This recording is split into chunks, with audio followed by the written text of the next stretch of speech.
हरिओम प्यारे मित्रों, आप सभी को मुस्कुराता हुआ नमन। एक कदम स्वाद से आनंद की ओर इस कार्यक्रम में आपका स्वागत है।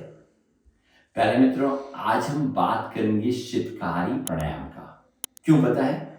गर्मी धीरे धीरे बढ़ने लगी है और गर्मी में बहुत सारी परेशानी होती है। सबको हाय गर्मी की नौबत आती है।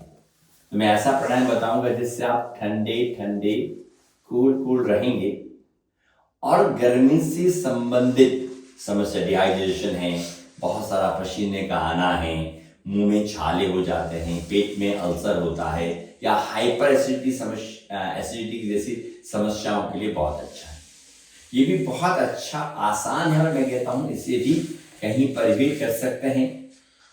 मैं हमेशा कोशिश करता हूँ आपको ऐसी चीजें देने का जिसके लिए आपको अलग से तामझाम नहीं लगाना पड़े, है ना। तो उसके लिए जैसे आप बेड के ऊपर कर सकते हैं, कुर्सी या सोफे के ऊपर कर सकते हैं। लेकिन जब मैं कुर्सी और सोफे की बात करता हूं तो किस तरह के सोफे होना चाहिए, कैसे बैठना चाहिए, इस पे हम पहले ही डिस्कशन कर चुके हैं, है ना। कहता नो सॉफ्ट नो हार्ड होना चाहिए। इवन ऑफिस में भी कर सकते हैं। तो आज हम सीखेंगे शीतकारी प्राणायाम जो हमें ठंडा ठंडा कूल रखता है। उसके लिए क्या करना है, आपको दांतों को भींच कर श्वास लेना है। एक बार देख लीजिएगा ना, ये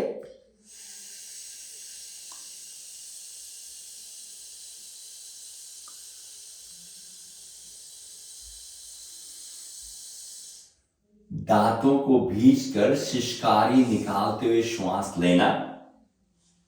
पूरा श्वास लेने के बाद उसको स्वेलो निगल जाना। उसके बाद धीरे धीरे नाक के माध्यम से श्वास को निकाल देना, सिसकारी। देखो, अगर मैं नाम की बात करूं ना तो आप देखिए, जब हमें बहुत सारा सर्दी लगता है तो क्या बोलते हैं, अरे यार बहुत सर्दी लगी, ऐसा बोलते हैं ना। हम दांत किरकिराते हैं और हम बोलते हैं ऐसा। इसी प्रकार से सिसकारी करने से हमारे शरीर में शीतलता प्रदान होता है, शीतल रहते हैं, ठंडा ठंडा कूल रहते हैं। तो यह प्राणायाम गर्मियों के मौसम के लिए बहुत ही उपयोगी है और आपने नियमित किया तो मुझे लगता है कि गर्मी बाहर कितने भी हो लेकिन आपका शरीर ठंडा ठंडा कूल रहता है। जैसे एक कमरे को ठंडा करने के लिए 1 टन 1.5 टन का एसी लगाते हैं, उसी प्रकार आपने शीतकारी किया तो जिस परमात्मा का बनाया हुआ जो शरीर है वो भी ठंडा ठंडा कूल रहता है। ठीक है, तो वापस एक बार अभ्यास करते हैं अपन कैसे करना है और क्या सावधानियां रखनी चाहिए और कब कब कर सकते हैं, उस पर चर्चा करते हैं। तो हमने अपने दांतों को भींचा, देख लीजिएगा इस प्रकार से, फिर सिसकारी लेते हुए श्वास लेंगे। आप बहुत अच्छी तरह देखिएगा, जब मैं करूंगा तब मैं बोल नहीं सकता, इसलिए ना। सो देख लीजिएगा,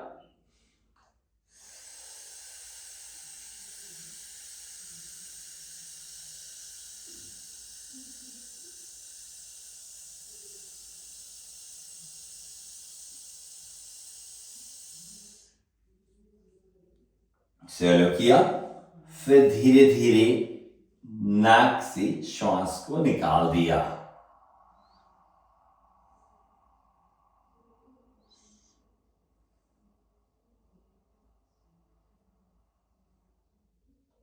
वापस करेंगे,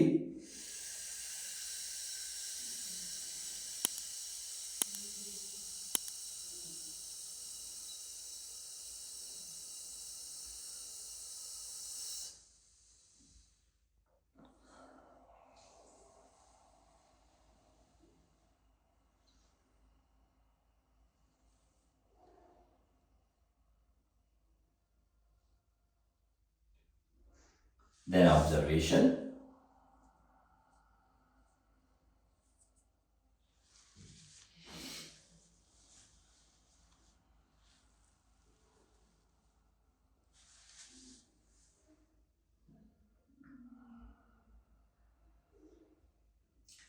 करने से पहले, करने के बाद ऑब्जर्वेशन बहुत महत्वपूर्ण है।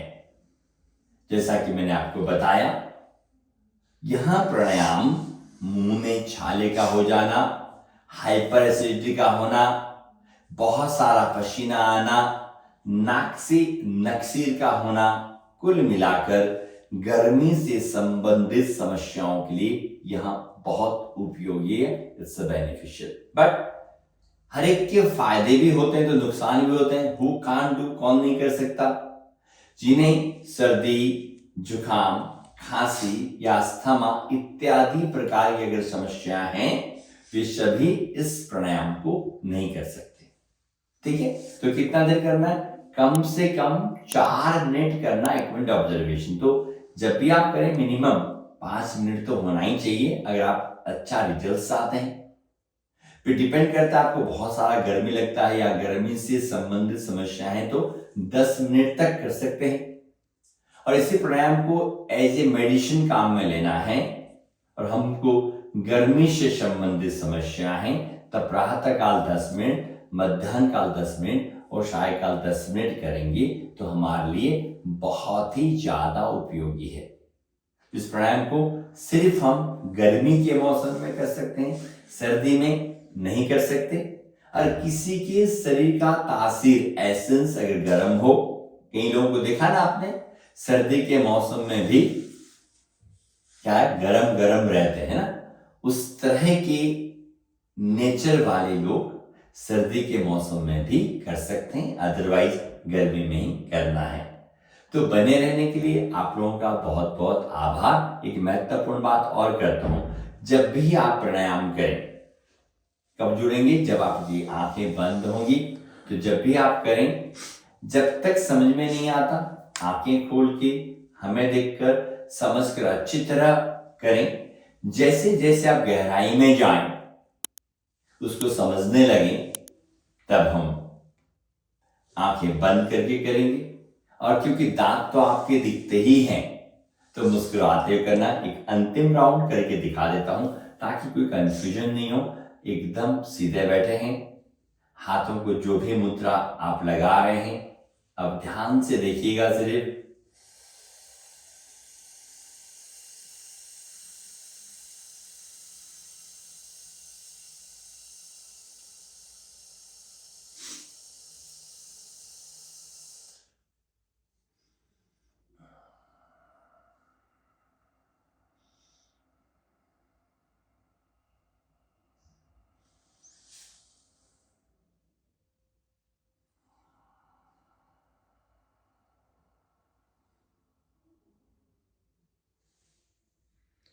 इस प्रकार से आनंदित रहें, आनंद से करें, आनंदित रहें और ठंडे ठंडे कूल रहें। तो आप सभी का बहुत बहुत आभार। इसी तरह की डिफरेंट एपिसोड लेके नेक्स्ट कड़ी में मिलते हैं। तब तक के लिए आप सभी को हमारा नमन।